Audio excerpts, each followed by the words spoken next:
Assalamualaikum warahmatullahi wabarakatuh. Bismillahirrahmanirrahim. Ila hadratin Nabil Mustafa Muhammadin Rasulillah sallallahu alaihi wasallam.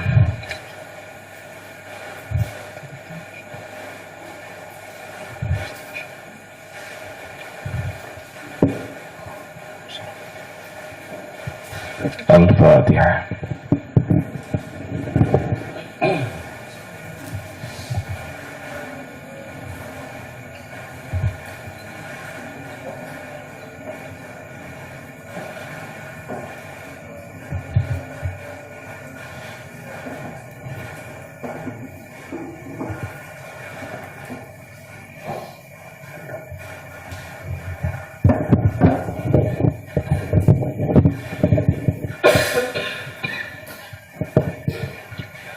Bismillahirrahmanirrahim. Faslun ayhada faslun. Fa amma idza naqasa 'anil ma'mur ya.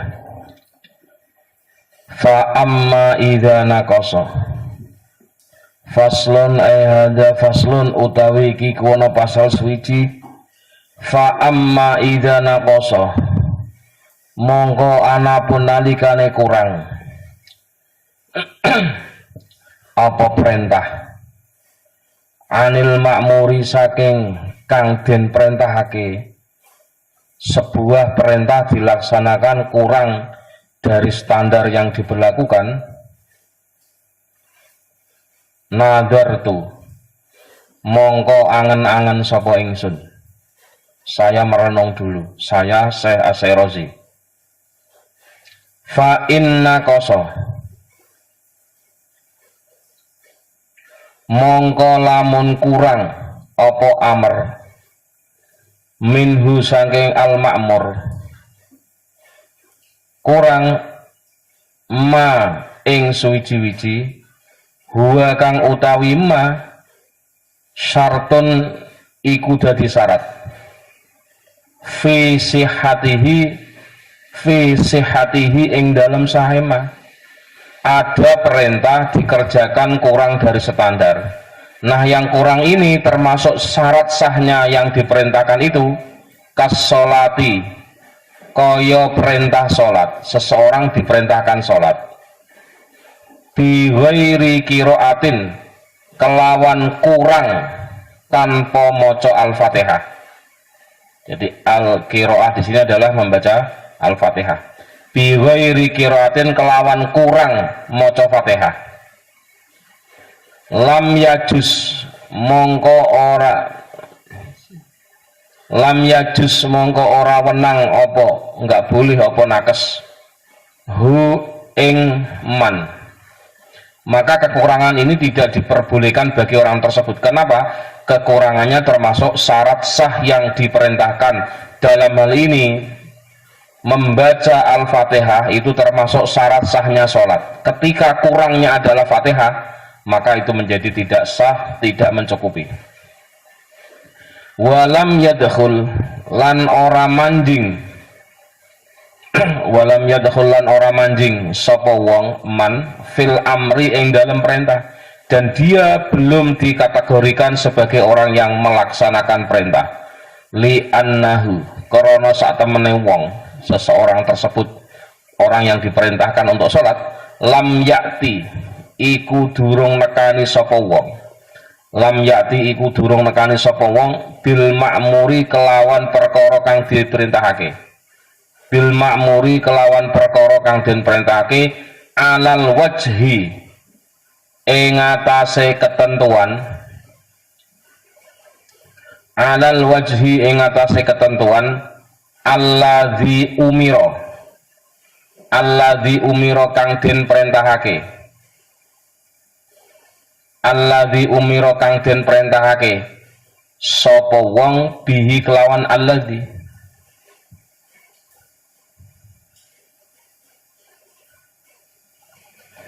Nah, ini persoalan kekurangan yang pertama. Sekarang persoalan kekurangan yang kedua, kekurangan dalam melaksanakan sesuatu yang diperintahkan, tipologi yang kedua. Wa inna koso mongko lamun kurang minhu saking al-ma'mur, minhu saking al-ma'mur ma apa suwiji-wiji laisa kang ora ana apa ma.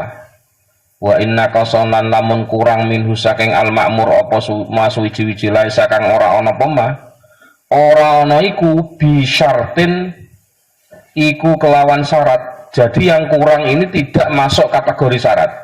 Contohnya apa? Katasmiyati kaya maca bismillah fit taharati, ya.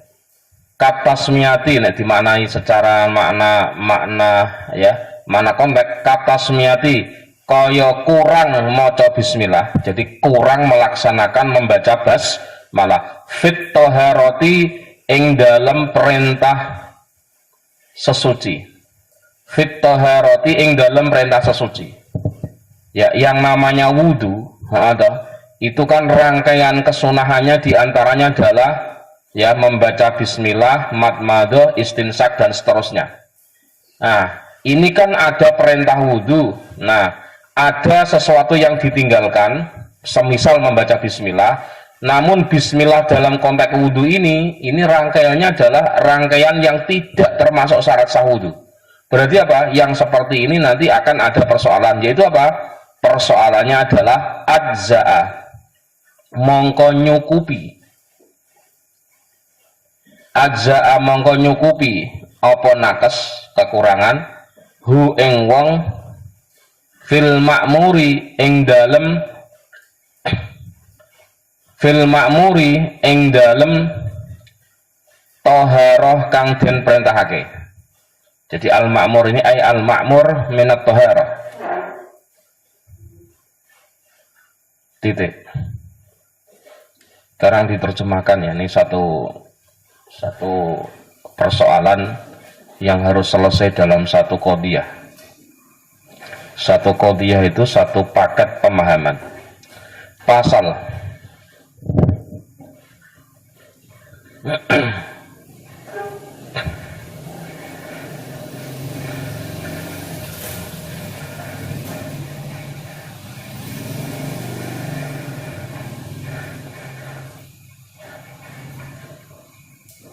jikalau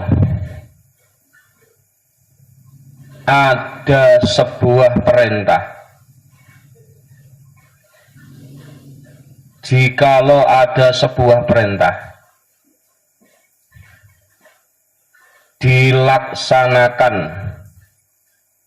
namun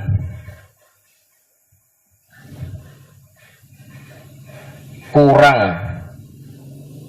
dari ketentuan yang diperintahkan, namun kurang dari ketentuan yang diperintahkan, namun kurang dari ketentuan yang diperintahkan, koma, maka dalam hal ini saya, dalam kurung Syekh Imam Asy-Syairazi ya, dalam kurung Imam Asy-Syairazi,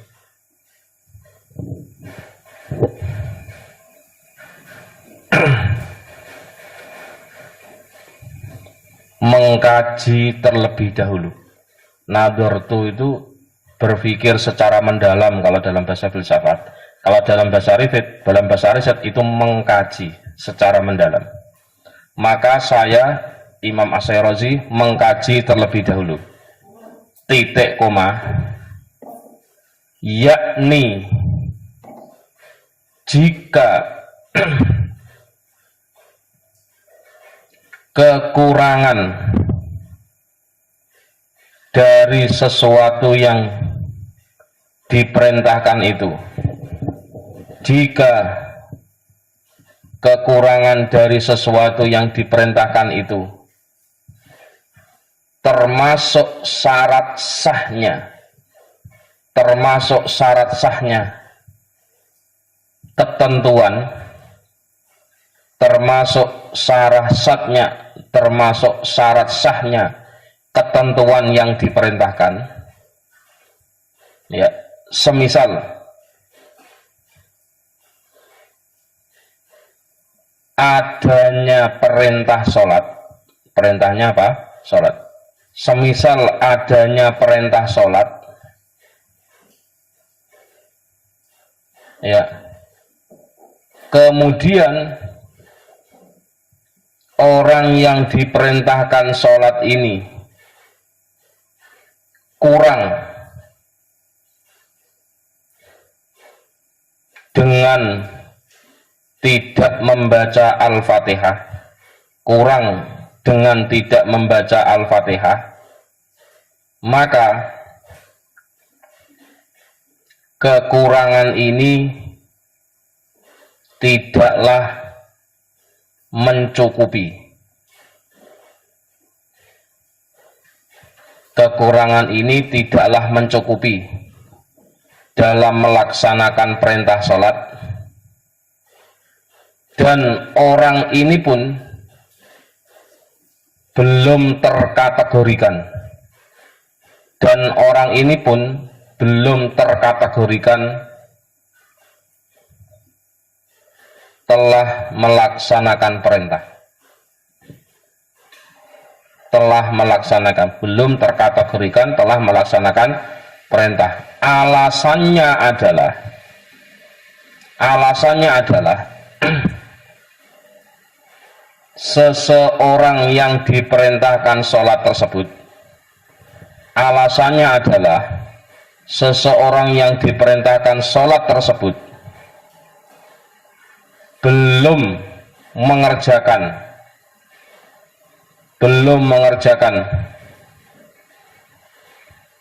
perintah sesuai dengan ketentuan,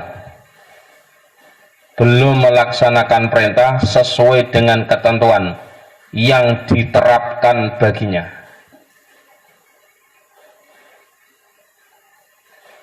Titik. Dan jikalau kekurangan itu tidak termasuk syarat sah, dan jikalau kekurangan itu tidak termasuk syarat sah sebuah perintah yang dibebankan, ya, semisal seseorang diperintahkan bersuci, semisal seseorang diperintahkan untuk bersuci dalam kurung wudhu,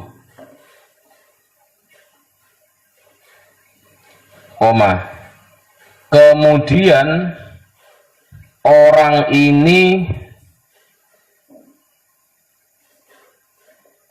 melakukan kekurangan,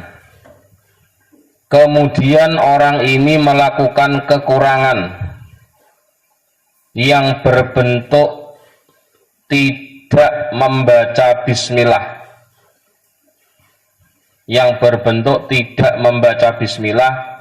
di awal wudhu,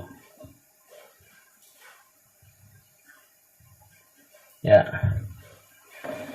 yang kita tahu bahwa, ini dikasih tambahan catatan ya, yang kita tahu bahwa membaca bismillah itu bukanlah syarat sah berwudu, namun hanya sebatas kesunahan.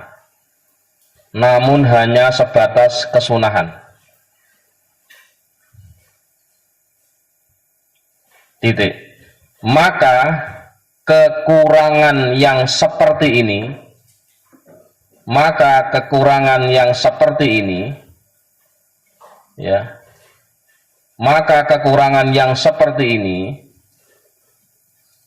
dianggap sudah mencukupi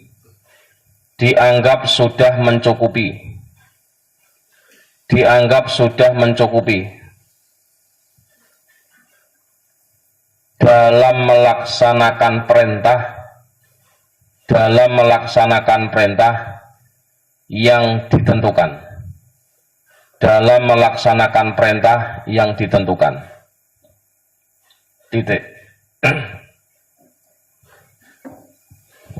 Jadi dalam konteks ibadah saya kira sudah bisa dipahami ya. Kalau kekurangan itu menyangkut prinsip, kalau bahasa hukumnya menyangkut prinsip, menyangkut ketentuan pokok, maka itu termasuk sesuatu yang tidak memenuhi. Contoh, Anda mau sidang munakosah, sidang skripsi, Anda di depan tidak melakukan pernyataan bahwa ini adalah tulisan Anda sendiri dan Anda menyatakan dalam bentuk tertulis bermaterai 6.000, maka secara otomatis ini tidak sah untuk diujikan. Berarti apa? Skripsi ini tidak sah. Kenapa? Ada kekurangan yang termasuk syarat sah untuk melakukan ujian munakosah. Tapi kalau kekurangan itu misalkan tidak berkaitan dengan syarat sah sidang munakosah, misalkan apa? Anda ya dalam melakukan kata pengantar misalkan Anda lupa menyebut nama seseorang dengan gelar lengkap. Ya, karena mungkin buatnya itu belum selesai kuliah sehingga ketika saatnya selesai belum diedit misalkan. Itu enggak sampai menyebabkan fatal karena apa? Kekurangan itu hanya kekurangan sebatas gelar yang tidak masuk syarat sahnya skripsi. Ya, dan orang yang tersebut itu tidak masuk dalam rangkaian materi skripsi. Kata pengantar kan, misalkan kepala sekolah yang Anda teliti sekolahannya dan seterusnya. Misal dalam kegiatan akademik. Nah, contoh dalam praktek kehidupan sehari-hari. Misalkan disuruh membelikan disuruh orang tua untuk membelikan lauk nih, taruhlah misalkan ayam goreng. Kalau ayam goreng itu yang dimaksud adalah ayam goreng Surabaya misalkan kan, Anda belikan, tapi di situ maaf saja ayamnya adalah ayam yang tidak memenuhi syarat sah ayam Surabaya. Berarti apa? Ayam Lamongan. Berarti kan bukan Surabaya. Ya nggak sah kalau itu. Tapi kalau Anda belinya ayam Surabaya, misalkan, bungkusnya tidak pakai kertas, pakai styrofoam, yang mana maksud dari ayam itu bukan bungkusnya, tapi ayamnya. Ya sah berarti. Anda diperintahkan oleh tuan rumah untuk makan. Paham ya? Anda makan dengan tangan kanan itu termasuk rangkaian sunnah. Anda makan dengan tangan kiri itu makruh. Alias apa? Kalau sudah Anda makan begitu ya, tapi ada kekurangan dalam pelaksanaan makan dan kekurangan ini berkaitan dengan sesuatu yang sunnah, maka kekurangan itu tidak menjadi masalah. Ya hanya ada sisi etika yang tidak tepat gitu saja.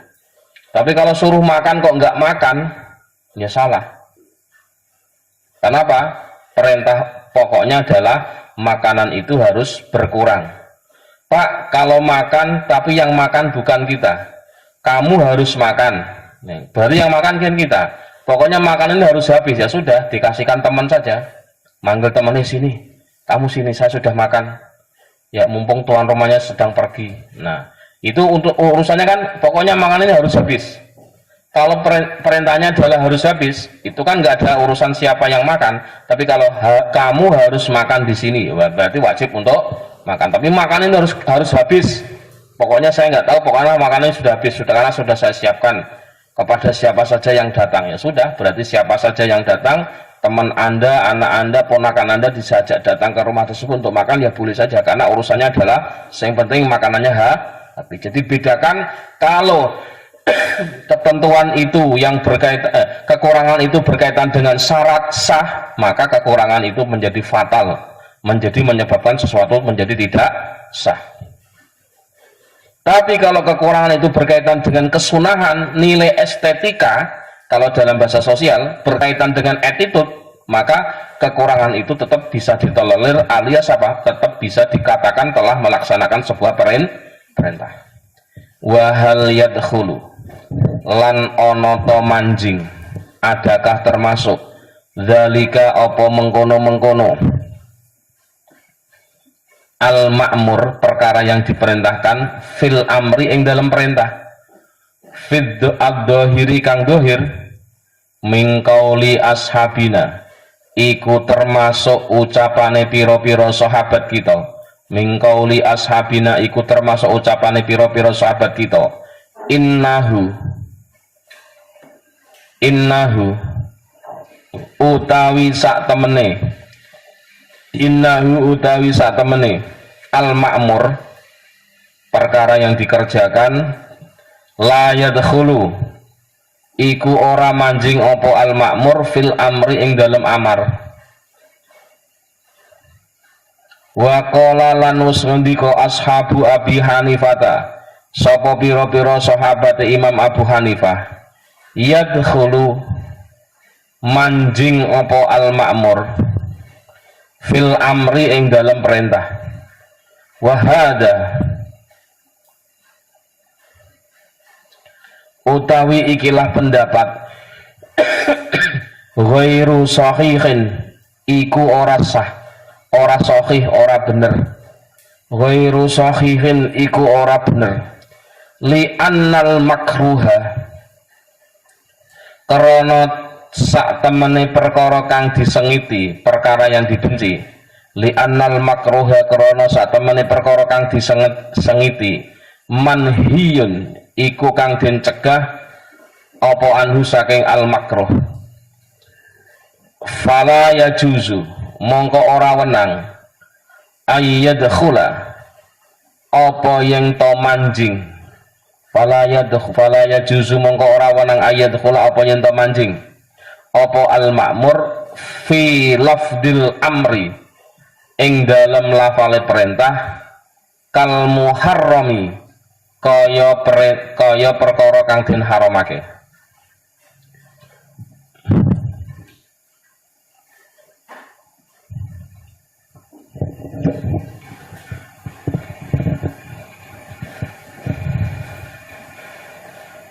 Titik.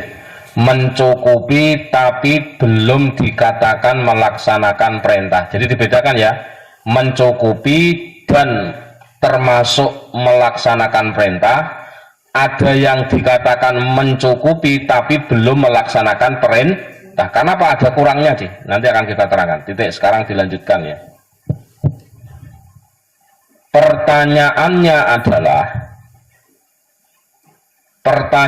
adalah apakah kekurangan yang sifatnya tidak termasuk syarat sah, kekurangan yang sifatnya tidak termasuk syarat sah bisa masuk dalam kategori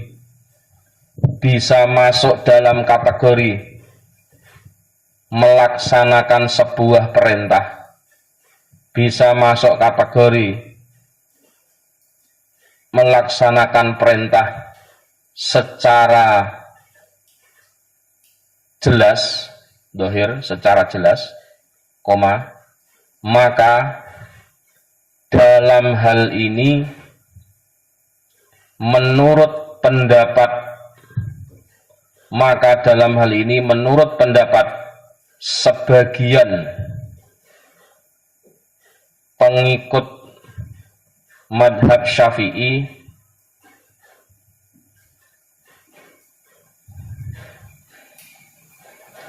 ya,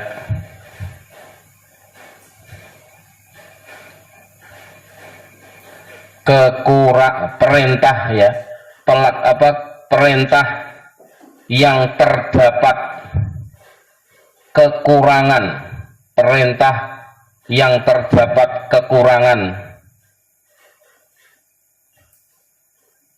dalam pelaksanaannya,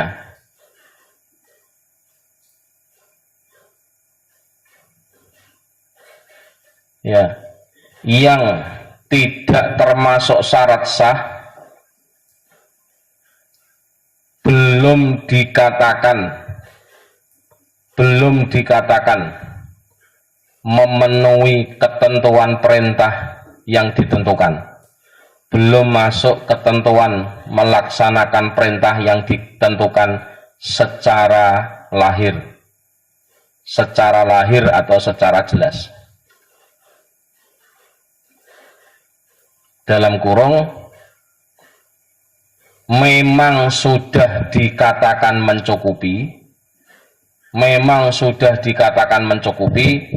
namun belum masuk kategori melaksanakan perintah sesuai ketentuan.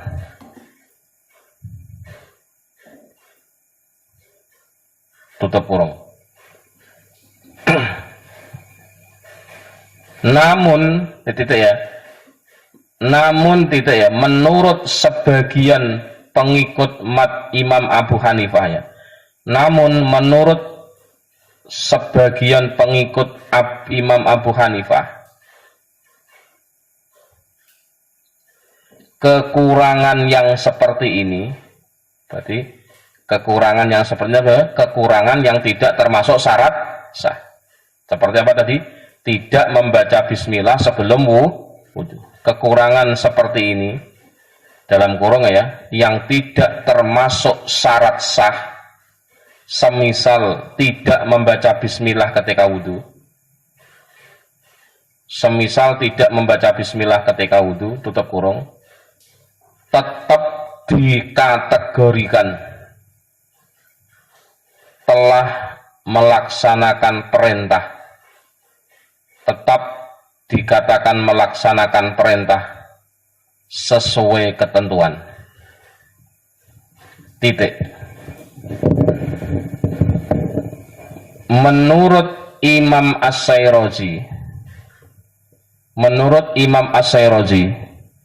pendapat ini tidak benar. Menurut Imam As-Sairozi, pendapat ini tidak benar. Alasannya adalah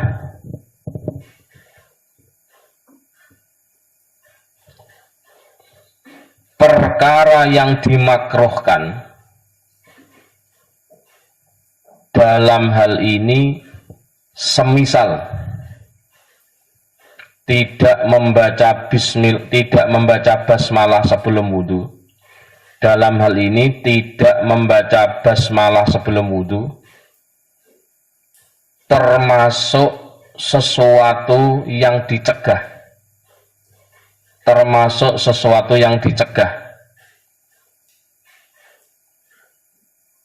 ya, atau dilarang, termasuk sesuatu yang dicegah atau yang dilarang, sehingga tidak patut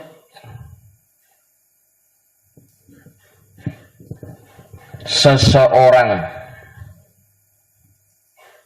yang kurang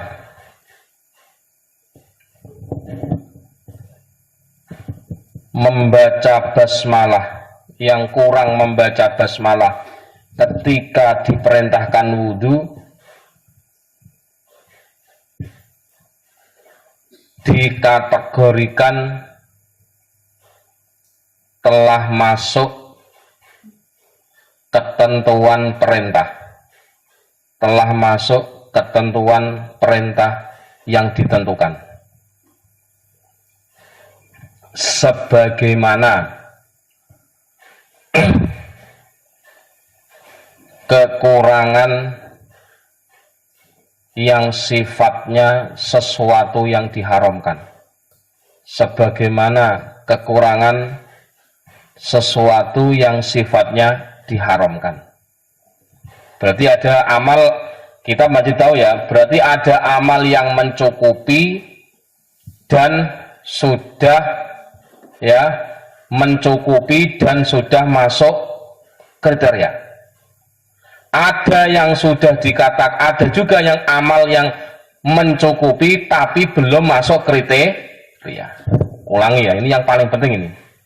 Jadi kalau ada amal kita mengerjakan, itu kemungkinannya kalau memang sudah kalau memang mencukupi ya, maka ada kalanya mencukupi saja tapi belum masuk ketentuan, dan ada kalanya mencukupi dan sudah masuk ketentuan. Nah, kapan kita dikatakan mencukupi melaksanakan perintah tapi belum masuk ketentuan? Itu adalah semisal kita diperintahkan untuk wudhu tapi kita tidak membaca bismillah atau tidak membaca basmalah.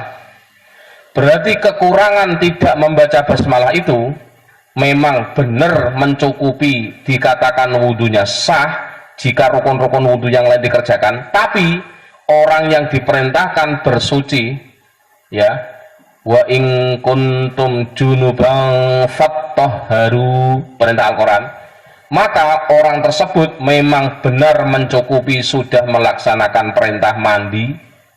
Misalkan kan toharoh kan bisa wudhu bisa mandi kan, maka dia sudah dikatakan mencukupi melaksanakan perintah toharoh, dalam hal ini mandi besar, namun belum masuk kriteria masuk sesuai dengan ketentuan. Karena apa? Tetap adanya kekurangan. Berarti dalam usul fikih itu dibedakan ya, sah dengan catatan dan ada sah tanpa catatan.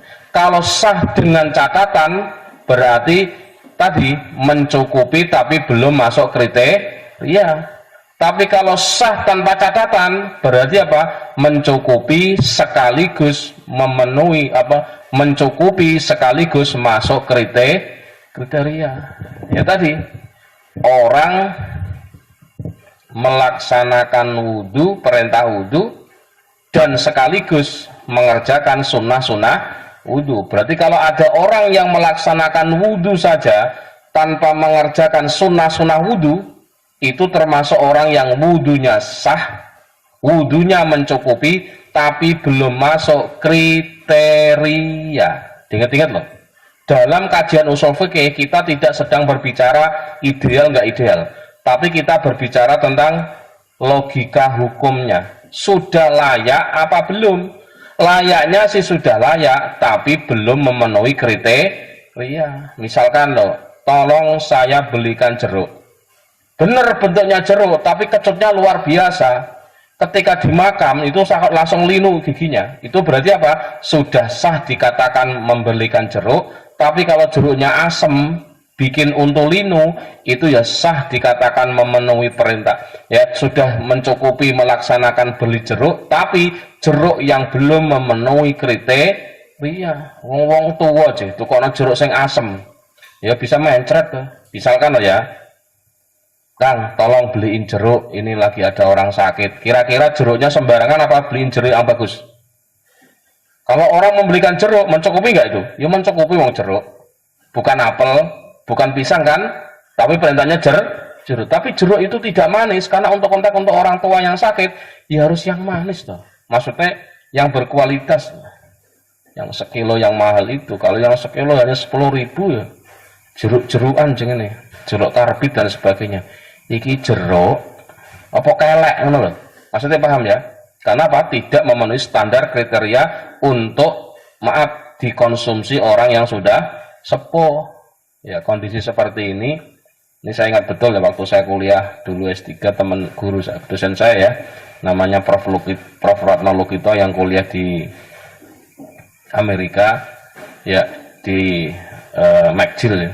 Beliau mengatakan kalau situasi seperti ini, dingin seperti ini, ya dingin, terus biasanya tubuh meriang, itu yang paling ideal itu adalah minum vitamin C. Nah, vitamin C itu yang paling bagus tidak dari suplemen, tidak dari fragmentasi atau sintesis, tapi dengan bahan alami. Punten lah ya, itu yang paling bagus. Nah, kalau terlalu banyak itu bisa bahaya. Yang kedua, kalau dari sintetis, jangka pendek memang bermanfaat, seredoxon atau apa, tapi dalam jangka panjang itu akan mengganggu ginjal. Jadi mohon maaf ya Kang ya, biar bisa dipilih ya kalau mengkonsumsi ya, jangan beli minuman mari mas atau apa ya beli jeruk ya, walaupun mungkin nek kelasnya kangkang pondok untuk kecut-kecut sidik kan kuat toh karena giginya kan nggak linu, tapi nek seusia saya harus linu, kecut sidik harus linu ya. Dari artinya ini menjadi sebuah ketentuan ya, artinya konteksnya jeruk untuk orang tua itu ya yang standarnya seperti itu, jeruk untuk anak muda ya standarnya seperti itu. Jadi yang saya bahas tadi, kenapa kok membelikan jeruk tapi tidak standar untuk orang tua itu dikatakan mencukupi tadi, belum sesuai kriteria, itu masuknya tadi ya, orang yang melaksanakan perintah wudhu tapi dia tidak membaca bismillah, wudhunya tetap sah, mencukupi, namun belum dikatakan sesuai dengan kriteria ya. Wallahu a'lam bishawab. Al-Fatihah.